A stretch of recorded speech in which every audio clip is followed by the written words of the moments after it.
रायगडात रंगली खेळी नारळ फोडीची स्पर्धा। कोकणातून 100 पेक्षा जास्त स्पर्धकांचा सहभाग। मुंबई, ठाणे, पालघर, रत्नागिरी, सिंधुदुर्ग मधील स्पर्धक सहभागी।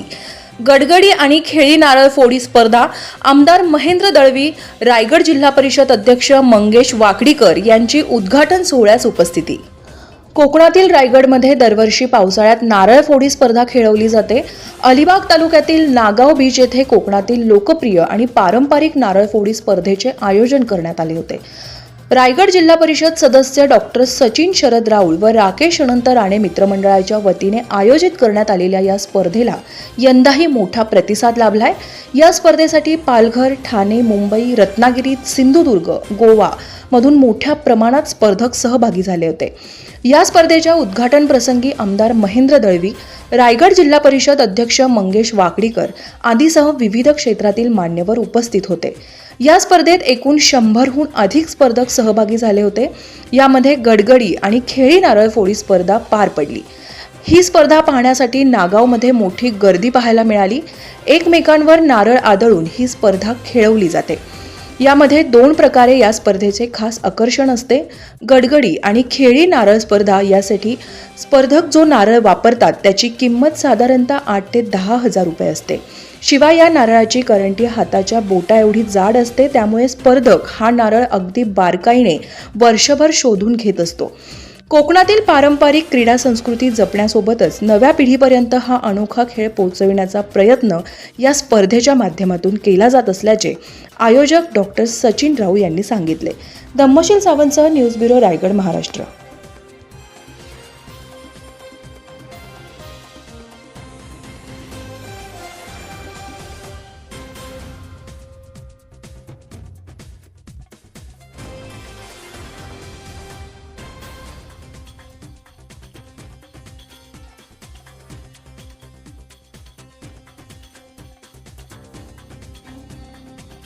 प्रतिवर्षाप्रमाणे नारळी पौर्णिमेच्या अगोदर खऱ्या नारळ फोडीच्या स्पर्धा प्रत्येक कोकण भागामध्ये होत असतात आणि मानाची स्पर्धा करली जाते। कारण दरवर्षी एक उंच अशी होत गेलेली स्पर्धा आहे।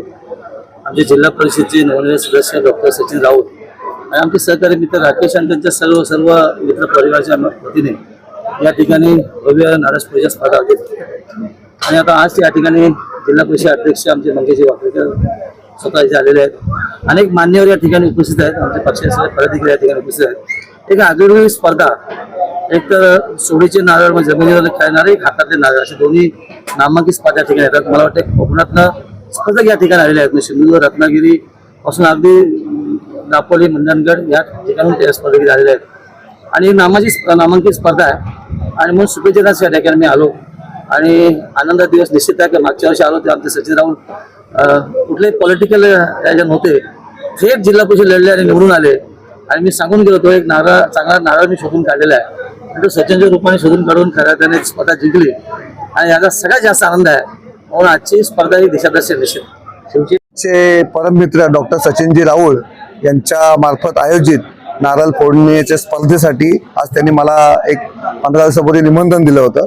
या निमंत्रणाच्या अनुषंगानं आपल्या कोकणातील हा पारंपरिक खेळ नारळ फोडणे, खऱ्या अर्थानं आज आपण बघितलं तर कोकणात असेल, अलिबागमध्ये असेल, नारळाचं उत्पादन मोठ्या प्रमाणात होतं आणि या नारळाच्या उत्पादनाच्या माध्यमातून अशा पद्धतीने खेळ केल्यानंतर 100% त्याच्या प्रोडक्शनवर परिणाम होतो। तशाच पद्धतीने आपला कोकणातील खेळाडू हा पुढे गेला पाहिजे। यासाठी नक्कीच याला राष्ट्रीय दर्जा मिळवण्यासाठी जो काही पत्रव्यवहार शासन दरबारी करायचा असेल तो मी आणि सचिनजी राऊळ मिळून आम्ही नक्कीच करणार आहोत। आता स्पर्धा कधीपर्यंत चालणार? ही गडगडी जी स्पर्धा आहे याच्यासाठी स्पर्धक हे श्रीवर्धन, मुरुड, नांदगाव आणि नागाव, चौल, थळ या विभागात नाहीत। तर जी हातावरची खेळी नारळी स्पर्धा आहे त्याच्यासाठी मालवणचे आचरेकर असे बरेच म्हणजे रत्नागिरी मधले आहेत, पालघर मधले आहेत, असे स्पर्धक आलेले आहेत। महिलांना देखील यामध्ये संधी देता येईल का? कसं? नक्कीच मी मगाशीच झालेल्या एका भाषणात सांगितलं की पुढल्या वर्षी मी महिलांसाठी पण ही स्पर्धा ठेवण्याचा विचार करतोय, पण त्याप्रमाणे तिथे स्पर्धक म्हणून महिलांनी पण सहभाग घ्यायला हवाय। प्रतिसाद दर जोरदारच आहे दरवर्षीप्रमाणे, कारण यावर्षी सुद्धा मी गडगडी आणि हातावरची नारळ फोडी अशी दोन्ही स्पर्धा ठेवलेली आहे आणि स्पर्धक यावर्षी पण कोकणातनं म्हणजे अगदी गोवा बॉर्डर पासून ते पालघर पर्यंत सगळ्या ठिकाणावरून आलेले आहेत आणि आमचे लोकल म्हणजे चौल, नागाव, रेवदंडा, आवास, थळ या परिसरातले पण आहेत। आणि तुम्ही तुडुंब गर्दी समोर बघू शकताय. काय सांगाल? सगळ्यात प्रथम गेल्या वर्षी मी गडगडीमध्ये नंबर फायनल मारले होते मी रत्नाको म्हणून. आता माझ्या दोन्ही टीम हारलेल्या आहेत, तरी पण ह्या टीममध्ये सचिन दादाचा एवढं वर्चस्व आहे का जबरदस्त नारळ आणि जबरदस्त आयोजन असतं. त्यामुळे आम्हाला इथे खेळायला खूप आवडतो. आणि आता सध्या माझी एक टीम हातावरची एक आहे अजून, म्हणजे वरती खेळत होती, त्यामुळे माझ्या 4 नारळ शिल्लक आहेत. म्हणजे म्हणून मी फायनलची आशा बघतो. पण एवढं जबरदस्त नियोजन असतं ना, त्याबद्दल काही प्रॉब्लेम नाही. अख्ख्या म्हणजे महाराष्ट्रामध्ये सचिनदाची स्पर्धा जबरदस्त असतो. आणि सगळ्यात वर्चस्व म्हणजे आमचं नागाव बीचचं, त्यामुळे ही स्पर्धा जबरदस्त असते. नागाव बीच म्हणजे तुमचं फेमस, म्हणजे आमचा अख्ख्या तालुक्यातलं फेमस बीच आहे. त्यामुळे आम्ही सगळे जिल्ह्यातलं तालुक्यातलं सगळं फेमस बीच. महाराष्ट्रातलं नारळ फोडीची स्पर्धा ही अलिबागमध्ये खूप ठिकाणी होते. माझं नाव संजय बालकृष्ण गरत, मी थलमध्ये राहतो आणि खूप लांबून लोक येतात. आता माझे मित्र मालवणवरून सतीश आचरेकर, गोव्यावरून बडीभाई, ब्लॅक टायगर, एवढ्या लांबून ते पण खेळायला येतात औषधी. आणि खूप लोक तशी प्रोत्साहन चांगलं असतं लोकांचं आणि खूप मजा येते. हे आयोजन पण खूप चांगल्या प्रकारे केलं जातं इथे. आणि सचिन दादाचं तर नाव आहे. सचिन दादा आमचा जिल्हा परिषद सदस्य आहे, त्याच्यामुळे इथे जास्तीत जास्त लोक इथे येतात खेळायसाठी औषधी. आणि अलिबागमध्ये खूप स्पर्धा होतात खूप.